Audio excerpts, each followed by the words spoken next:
cordial boa noite a cada um de vocês. Que bom que nós podemos mais uma vez estarmos nos encontrando pela possibilidade desse momento em refletirmos e em estudarmos um tema e um texto tão impactante como é o livro de Apocalipse.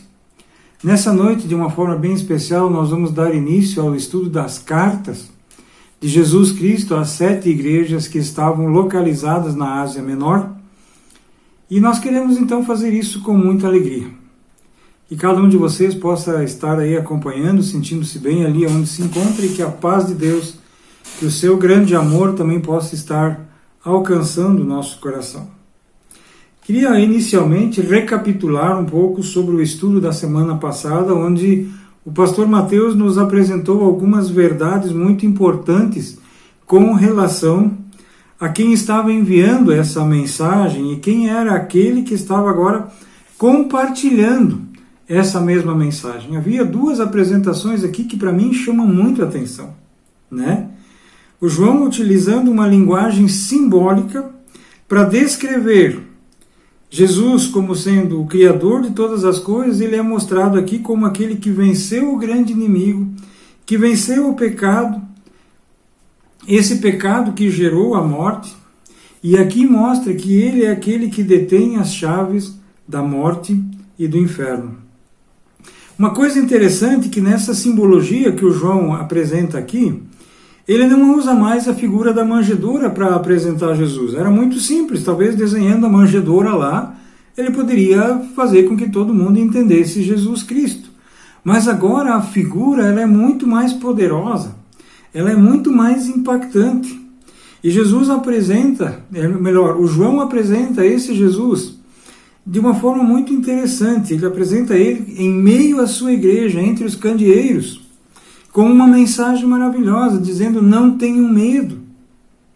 Ele não somente tem as chaves da morte e do inferno, mas ele ainda também tem na sua mão direita os anjos, ou seja, os mensageiros de Jesus, que têm aquela função de entregar a mensagem que o Senhor ele envia. O estudo passado ele também apresentava o João como um companheiro fiel, ou como um companheiro dos irmãos e irmãs que estavam passando pelos mesmos sofrimentos que ele. Interessante que ele não se apresenta como alguém melhor, mas como alguém que diariamente também sofria das mesmas lutas, com as mesmas tentações que aqueles que iriam agora receber essa mensagem estavam passando. Queria contar para vocês, talvez eu nunca testemunhei isso e poucas vezes eu compartilhei isso, mas vocês sabem qual foi a primeira vez que eu me senti muito impactado por um pastor? E eu tinha, desde ali, começou a criar no meu coração um desejo de transmitir a palavra, de ser como era aquele pastor. O nome desse pastor, eu lembro até hoje, eu tinha mais ou menos 8, 9 anos de idade, e o nome desse pastor era Renato Kini. E ele era como hoje é o PPHM, né? Ele estava recém fazendo o seu estágio probatório para ingressar no pastorado. E naquela época em que ele estava fazendo isso, ele era natural da minha cidade, meu conterrâneo, e ele estava lá justamente nas férias, aproveitando e substituindo o pastor que estava em férias para fazer as práticas e fazer todas as coisas. E aconteceu que quando ele estava lá fazendo isso, faleceu uma prima minha, no mesmo dia em que ela nasceu. Junto com ela nasceu uma outra irmã, que era uma outra prima minha, mas dali uns momentos, nem deu uma hora depois do parto, essa minha prima faleceu. Isso foi um impacto, um choque muito grande para o meu tio. Ele estava inconsolável. Ele teve que enterrar a sua filha com os parentes, claro, muitos amigos acorreram, mas a sua esposa teve que ficar no hospital, a menininha recém-nascida também estava lá no hospital. E eu me lembro que o pastor fez todas as cerimônias, fez todas as coisas lá no cemitério, e de repente, aquele pastor, quando terminou todas as coisas, ele disse assim para o meu tio, chamando ele pelo nome dele, ele disse: nós somos amigos e irmãos faz muito tempo, e eu agora vou me tirar da minha batina e quero te dar um abraço como irmão, como alguém que se identifica contigo e que quer chorar contigo a perda do teu filho. O João aqui, ele está se declarando como alguém assim, que se identifica com o sofrimento daqueles que estão sofrendo perseguição, que estão em meio às lutas e às tentações. E a atitude desse pastor me marcou tão profundamente que um dia eu disse assim para minha mãe, um dia eu quero ser um pastor como ele, que entende a dor e a tristeza das pessoas. Estou tentando até hoje, e um dia talvez eu possa ser assim, alguém que me identifique tamanhamente com a realidade e com os dilemas das pessoas. Mas o tema não é esse. O que nós queremos ver hoje são aquelas mensagens que Jesus escreve às 7 igrejas. Elas estão localizadas na Ásia Menor e que poderíamos dizer assim, representam a totalidade das igrejas no mundo. E por isso, antes de abordar a mensagem enviada à igreja em Éfeso, eu gostaria de te convidar para que a gente pudesse perceber de uma forma bem concreta as coisas que são ditas em todas as cartas. A forma pedagógica, ou seja, a forma que o João usa para ensinar o Apocalipse, é como que se o autor estivesse escrevendo um poema com rima. É por isso que nós podemos dizer que o livro todo é a abertura, ou é a realização de 7 cenas. 7 cenas que a maioria que são apresentados assuntos e que em muitas cenas são repetidos aqueles acontecimentos das cenas anteriores. E por isso é importante que a gente olhe rapidamente para a estrutura do livro de Apocalipse, porque ele está estruturado de uma forma muito interessante. A primeira cena que a gente vai encontrar, ela está no capítulo 1, entre os versículos 9 até o capítulo 3, no versículo 22, e ali é a primeira cena, e mostra a igreja de Jesus Cristo no mundo. Uma segunda cena, ela aparece a partir do capítulo 4, no versículo 1, e vai até o capítulo 8, também no versículo 1. E ali nós vamos ver de uma forma muito enfática, muito contundente, o sofrimento da igreja. Já a terceira cena, ela apresenta uma advertência para o mundo pecaminoso. E isso nós encontramos de Apocalipse 8, 2 até Apocalipse 11, 18. A quarta cena, ela é uma visão do conflito cósmico, ou seja, dessa luta entre o bem e o mal, que já tem uma vitória. Mas ele apresenta detalhes de como essa luta ela acontece. Isso tudo a gente encontra lá em Apocalipse, a partir do capítulo 11, nos versículos 19, e se estende até o 15, versículo 4. A quinta cena é uma punição para o mundo sem Deus. E isso é visto do capítulo 15, versículo 5, e vai até o versículo 21 do capítulo 16. Já a sexta cena, ela mostra a grande prostituta, a Babilônia. E é do capítulo 17, do início do capítulo, no versículo 1, e vai até o 19, lá no versículo 10. E a última cena, a oitava cena, é a apresentação da Nova Jerusalém, de Jerusalém, a noiva adornada de Jesus Cristo. E isso nós encontramos em Apocalipse 21, versículo 9, até o final do livro de Apocalipse, no Apocalipse 22, 21. Eu creio que essas informações, gente, elas muitas vezes parecem longas, são até muitas vezes chatas, mas elas são muito importantes para que quando apareçam algumas questões relacionadas com isso, elas ficam claras para o nosso estudo, e aí a gente já começa a ter uma compreensão e simplesmente pode só recapitular isso. Por isso eu quero te convidar a que você possa ir pegar junto a tua Bíblia e caminhar junto conosco na leitura da Palavra de Deus, para que a gente possa perceber aquilo que existe nessa primeira parte da carta, Apocalipse 2, dos versículos de 1 até 7. E ali nós lemos assim: ao anjo da igreja em Éfeso escreve: essas coisas diz aquele que conserva na mão direita as 7 estrelas e que anda no meio dos 7 candeeiros de ouro. Conheça as tuas obras, tanto o teu labor como a tua perseverança, e que não podes suportar homens maus, e puseste à prova os que a si mesmos se declaram apóstolos e não são, e os achaste mentirosos. E tens perseverança, e suportasse provas por causa do meu nome, e não te deixaste esmorecer. Tenho, porém, contra ti que abandonaste o teu primeiro amor. Lembra-te, pois, de onde caíste, arrependa-te e volta à prática das primeiras obras, e se não, venho a ti e moverei do seu lugar o teu candeeiro, e caso você não se arrependa. Tens, contudo, a teu favor que odeia as obras do Nicolaítas, as quais eu também odeio. Quem tem ouvidos, ouça o que o Espírito diz às igrejas. Ao vencedor dar-lhe-ei que se alimente da árvore da vida, que se encontra no paraíso de Deus. Aqui começa uma série de estudos que nós poderíamos talvez usar uma figura que é talvez bem conhecida. Eu tenho aqui uma chapa, tá, de uma ressonância magnética. Poderia ser de um raio-x ou de uma tomografia, todas elas praticamente têm o mesmo aspecto. E é interessante, eu sou o artista de quem foi tirada essas fotos aí, e eu olhando para isso, eu não identifico nenhuma parte do meu corpo, não sei o que está acontecendo, não sei onde estava saudável e onde estava o câncer. Mais ou menos assim é o que acontece agora nessas 7 cartas do Apocalipse. É como se Jesus estivesse fazendo um raio-x.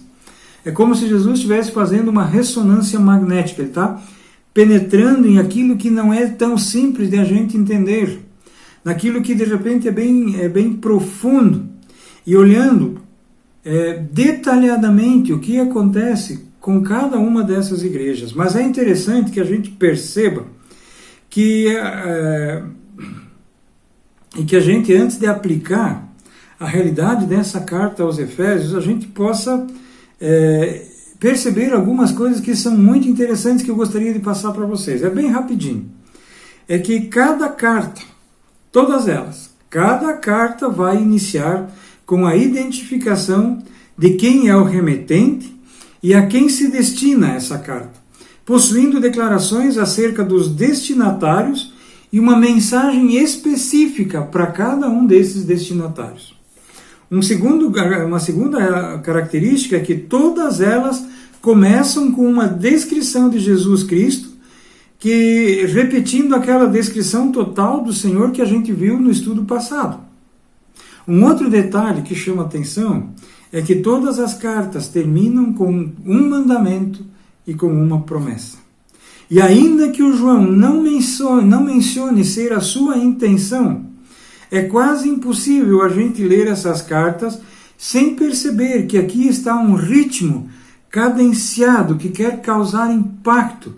E todos esses ritmos e todas essas cadências, elas apresentam 7 batidas.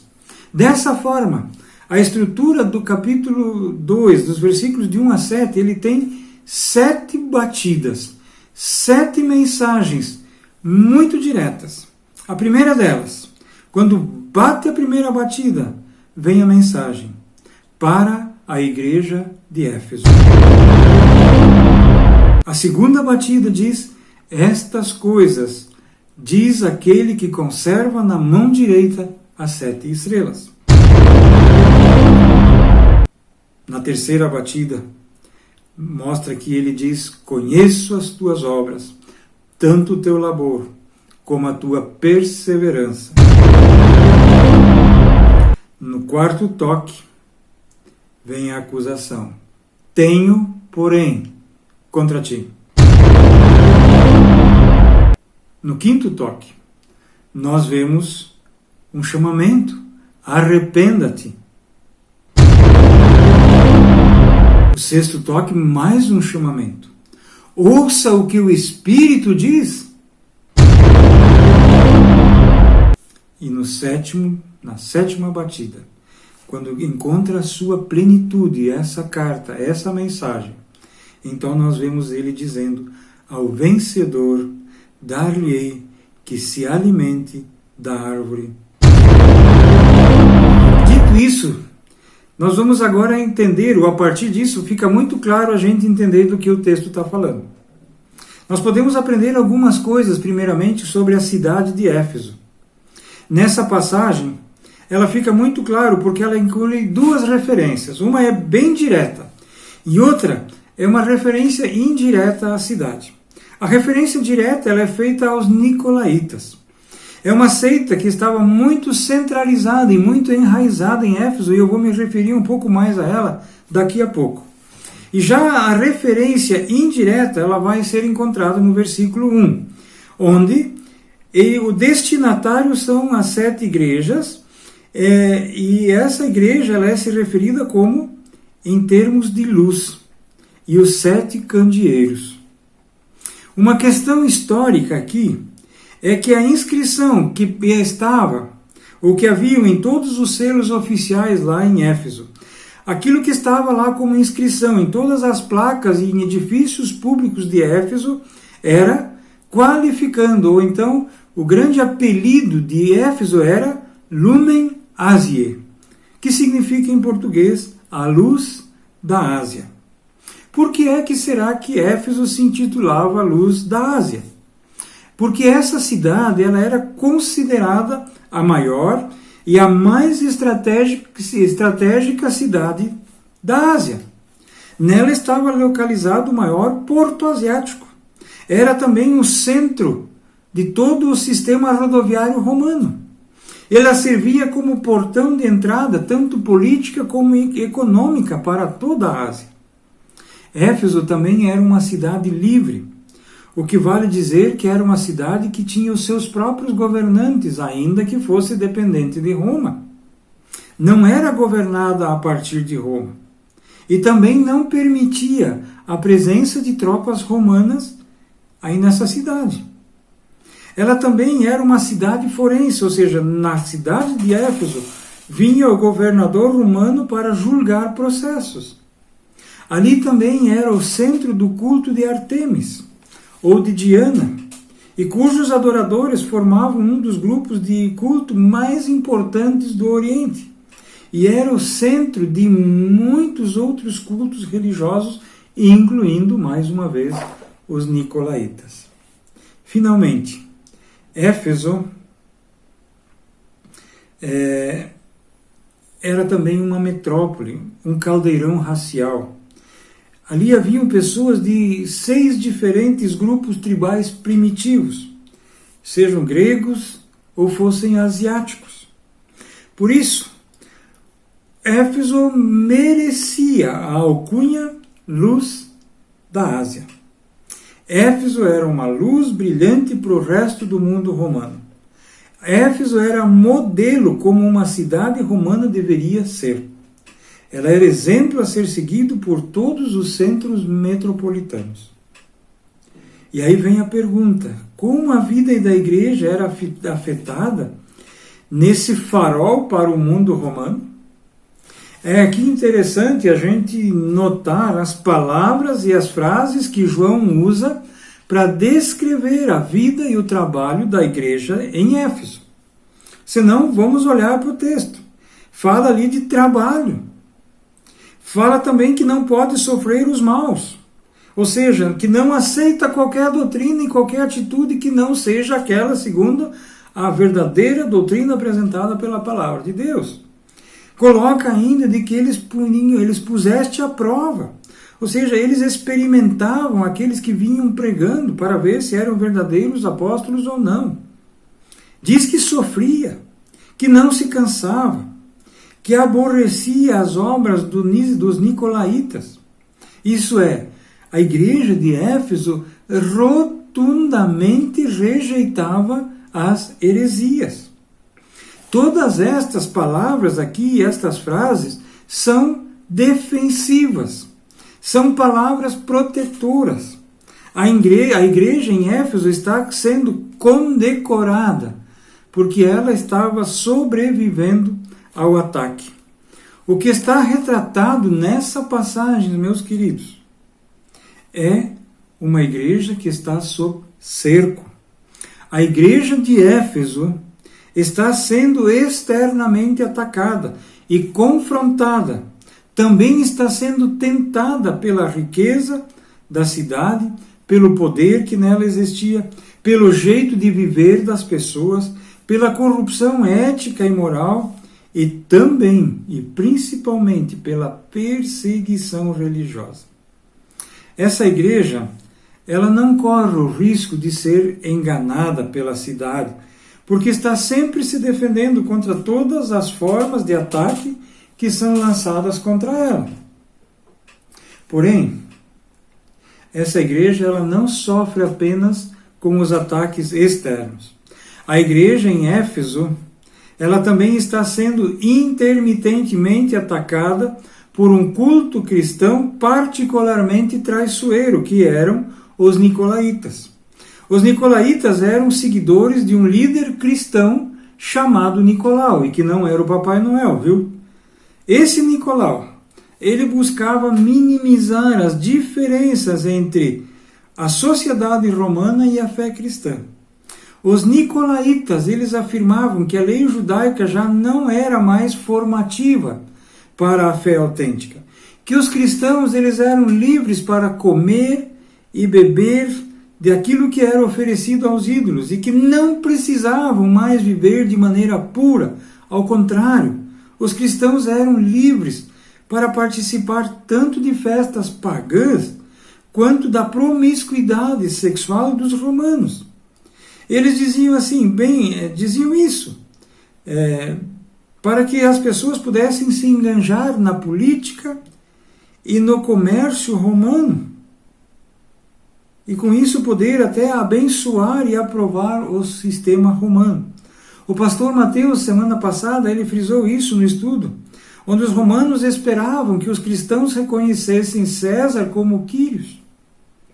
Os nicolaítas eram entre os heréticos os mais perigosos. Se tivessem obtido sucesso na sua seita e na sua tentativa de dominar a igreja, o mundo ele teria mudado o evangelho e não o evangelho mudado o mundo. Isso é muito importante. A função da igreja é anunciar o evangelho que transforma o mundo e não permitir ou igualar-se ao mundo e permitir que o mundo transforme o evangelho. E por isso o João aqui destaca o modo como como a igreja dos Efésios, ela tinha tratado dessa erosão, tanto externa como interna. Ela tinha trabalhado muito. Eles tinham enfrentado uma carga tremenda. Os cristãos de Éfeso tinham resistido às pessoas más e tinham posto à prova a sua liderança, de forma a separar os discípulos que eram autênticos daqueles que eram impostores. Eles haviam desmascarado aqueles que eram mentirosos. Eles foram pacientes e perseverantes na luta. Eles sofreram muito. Por causa de tamanha determinação, eles aqui são profundamente, tremendamente elogiados por Deus. Mas o texto não termina com um elogio. Agora vem uma declaração importante, vejam. Eu imagino assim o João, que pela tradição cristã, diz que o João, depois que Paulo fundou a igreja de Éfeso, o João foi pastor nessa igreja por muito tempo. E perceber Jesus elogiando, com certeza ele deve ter ficado muito feliz. Mas agora vem uma frase impactante. O versículo 4 diz assim: tenho, porém, contra ti que deixaste o teu primeiro amor. Sabe, meus queridos, essa não é de fato uma acusação muito leve, não. E isso não desce redondo na cabeça, na goela da gente, na nossa garganta. Mas em vista do que a igreja suportou, por que será que agora Jesus faz essa acusação tão séria? Vejam, esses membros da igreja, eles desenvolveram uma mentalidade de cerco, não apenas em relação à cidade, mas também em relação um ao outro. Ou seja, o fato de eles tanto terem que se proteger dos ataques que vinham da cidade, querendo destruir o evangelho, eles tiveram que se fechar. E com isso eles começaram a desconfiar de cada um que vinha anunciar, e isso fazia com que eles também criassem um cerco entre os próprios irmãos. Quer dizer, eles mantiveram a pureza da igreja, resistindo à tentação a todo custo. Mas essa determinação acabou fazendo eles perder o seu amor por Deus e uns pelos outros. E isso é grave. A igreja de Éfeso, ela está mantendo a sua pureza às custas da sua paz e da unidade. Ela sacrifica a união cristã em favor da preservação daquilo que talvez as pessoas mais eruditas e os teólogos eles dizem da sua ortodoxia. Por causa de ataques externos e internos, a espiritualidade que promove o amor daquela igreja, ela foi alterada por um espírito de cerco e um espírito de desconfiança mútua. Um não conseguia confiar no outro. Isso é básico dentro da comunidade cristã. Nós precisamos expressar e entender o amor de Deus e abrir-nos para isso. E entender e expressar para o amor de Deus que vem uns com os outros. Isso é básico para dentro da igreja. Isso é básico também hoje para as nossas comunidades. Uma igreja que testemunhava do amor de Jesus e transformava a sua cidade, agora se fecha em si mesma para lutar pela verdadeira doutrina. Eles não estavam lutando por uma doutrina errada, porém eles estavam enfrentando os falsos profetas e as perseguições, abandonando o primeiro amor. Era um preço muito caro. E isso é reprovado pelo Senhor, que ordena que eles voltem à prática das primeiras obras. Como é que essa igreja agora poderia recuperar o seu amor perdido? O texto ele deixa isso muito claro. A igreja precisa lembrar. O primeiro aspecto que a igreja precisa fazer sempre de novo é lembrar-se. Lembrar-se, diz o profeta, eu lembro daquilo que pode me dar esperança. Mas quando nós estamos em situação de pecado e somos acusados também pela palavra de Deus, nós precisamos lembrar, pois, aonde foi que a gente caiu. Traga à memória o seu relacionamento com Cristo e também com os outros. A igreja, ela precisa perceber que o preço que foi pago nesse esforço de se manter pura, ainda que fosse absolutamente necessário, foi que eles abandonaram o primeiro amor. E isso é básico na comunidade cristã, eu volto a afirmar. Uma segunda questão. A primeira é lembrar aonde caiu. A segunda é, essa igreja precisa se arrepender. A palavra aqui é um imperativo, diz arrepende-te. A palavra que vem de Deus, ela é muito sucinta. Ela fala arrepende-te, ou seja, abandone o seu pecado. Não fique achando desculpa. Não ache que as boas intenções vão ser caminho para o céu. Reconheça que esse preço que você pagou para vencer as batalhas não foi o preço que deveria ser pago. Aceite a responsabilidade pessoal pelo seu fracasso. Confesse esse pecado a Deus e também uns aos outros. Corrijam os seus caminhos e comprometam-se em redescobrir o primeiro amor. Isso é um desafio tremendo para cada um de nós ainda hoje. Um terceiro aspecto. A igreja precisa agir. Voltar às práticas das primeiras obras. Resolução e arrependimento sozinhos, eles ainda não são suficientes, gente. A ação deve seguir a reflexão. Recomecem. Comece tratando diferente o seu irmão Jesus Cristo. Comece gastando qualidade de tempo com Deus. Gaste menos energia defendendo a fé e gaste mais energia celebrando a fé. Restaure os relacionamentos que estão quebrados. Trate das fraquezas.